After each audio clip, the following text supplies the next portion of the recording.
परम पूज्य श्री हरि शरण जी महाराज द्वारा रचित श्री राधा चरितामृतम के अगले अध्याय में प्रवेश करते हैं, जिसका शीर्षक है बलिहार प्यारी जू। जय जय श्री राधा कृष्ण। श्री राधा श्याम सुंदर के इस प्रेम रस वर्षा की छींट भी हम पर पड़ जाए तो हम धन्य हो जाएं। वो धन्यता सब पर भारी है। ये प्रेम की यात्रा कहीं रुकती थमती दिखाई नहीं देती।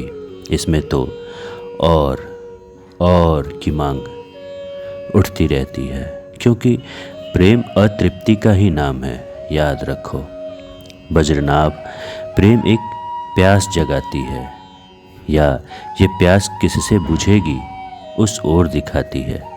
क्योंकि हम प्यासे हैं, बस किसके प्यासे हैं यही हमें समझ नहीं आता। फिर हम दौड़ पड़ते हैं धन के लिए कि शायद धन से प्यास बुझे, पर नहीं। फिर दौड़ते हैं स्त्री और पुरुष के देह के पीछे कि शायद इससे प्यास बुझे, पर नहीं। ऐसे दौड़ते रुकते फिर दौड़ते हाँफते इस जीवन को पूरा कर देते हैं, पर प्यास का पता ही नहीं चल पाता कि वो प्यास किससे बुझेगी, किससे बुझती। हे वज्रनाभ, ये अनंत जन्मों की प्यास जब तक अपने सच्चे प्रियतम जो तुम में ही है तुम्हारी ओर टुकुर टुकुर देख रहा है कि शायद अब मुझे पुकारेगा। वो खड़ा है सांवरा तुम्हारे ही दरवाजे पर तुम उसकी ओर देखते ही नहीं। काश तुम उस सच्चे प्रियतम की ओर एक बार देख लेते। मैं सच कहता हूँ, तुम्हें फिर कहीं जाने की ज़रूरत ही नहीं पड़ती। फिर तो उस दिव्य प्रेम सरोवर में तुम ही किलोल करते। मुक्ति की छोड़ो, मुक्ति तुमसे आकर कहती मुझे स्वीकार करो, तो तुम्हें मुक्ति भी प्रिय नहीं लगती। क्योंकि ऐसे प्रेम सरोवर की क्रीड़ा को छोड़कर कहाँ उन ज्ञानियों के शुष्क मुक्ति की ओर देखोगे। तब प्यास बुझेगी? वज्रनाभ ने प्रश्न किया। हंसे महर्षि सांडिल्य। प्यास और बढ़ेगी, पर इस प्यास पर करोड़ों तृप्ति न्यौछावर करने का तुम्हारा मन करेगा। ये प्रेम है ही ऐसा। मैंने तुझे कहा था ना, बरसाने के किसी भी सखी की मटकी मत फोड़ना, पर तुझे तो मेरी बात माननी ही नहीं है ना? मनसुख को डांटते हुए कृष्ण बोल रहे थे। अब मुझे क्या पता था कि वो सच में ही मथुरा जाकर कंस के किसी सैनिक को पकड़ लाएगी। मैंने सोचा था कि बस ऐसे ही धमकी दे रही है। मनसुख रोनी सी सूरत बनाकर बोल रहा था। मैंने तुझे बार बार कहा, कई बार कहा है, पर तू साधारण सखी नहीं है। ये ललिता सखी बरसाने की मुख्य सखी है। तैने उसकी ही मटकी फोड़ दी। अब भुगत।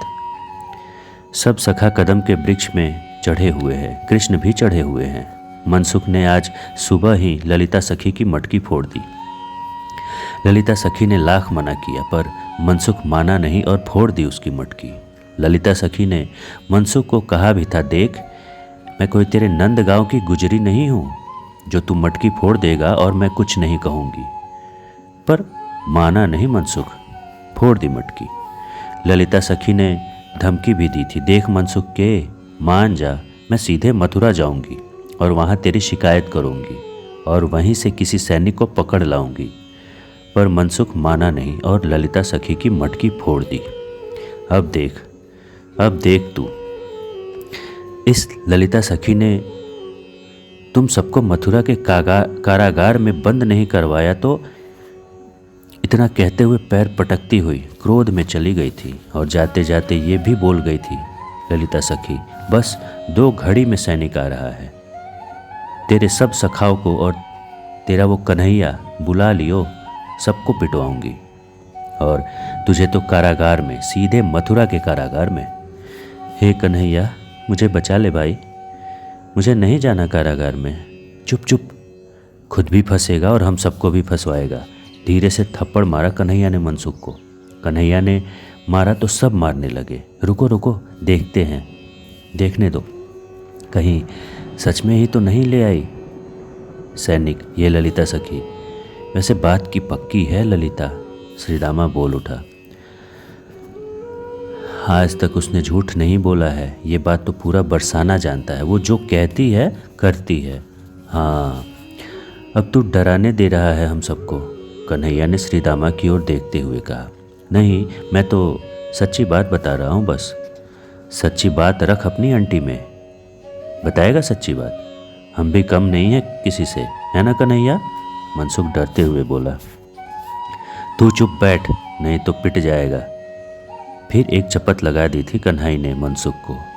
कन्हैया की देखा देखी फिर सब पीटने लगे मनसुख को। अब सब चुप हो गए।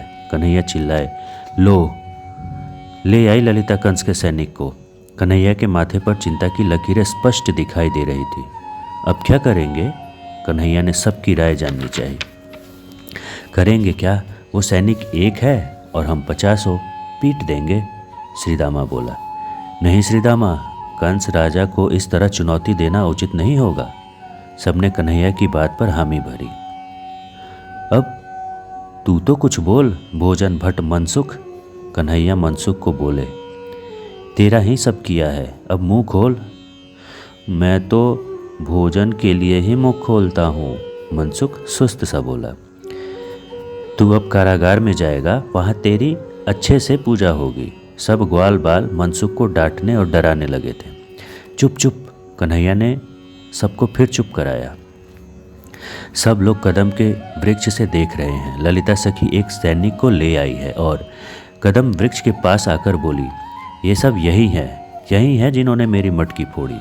जैसे ही ललिता ने सैनिक को बताया, बस फटाफट कूदे कदम पेड़ से ग्वालबाल और सब भाग लिए। बस रह गए अकेले कन्हैया। चलो आओ नीचे, तेज आवाज़ में सैनिक ने लाठी दिखाते हुए कहा। कन्हैया करते क्या, पेड़ से नीचे उतरे। चंचल नेत्रों से इधर उधर देखा कन्हैया ने, और जैसे ही भागने लगे सैनिक ने फुर्ती दिखाई और पकड़ लिया।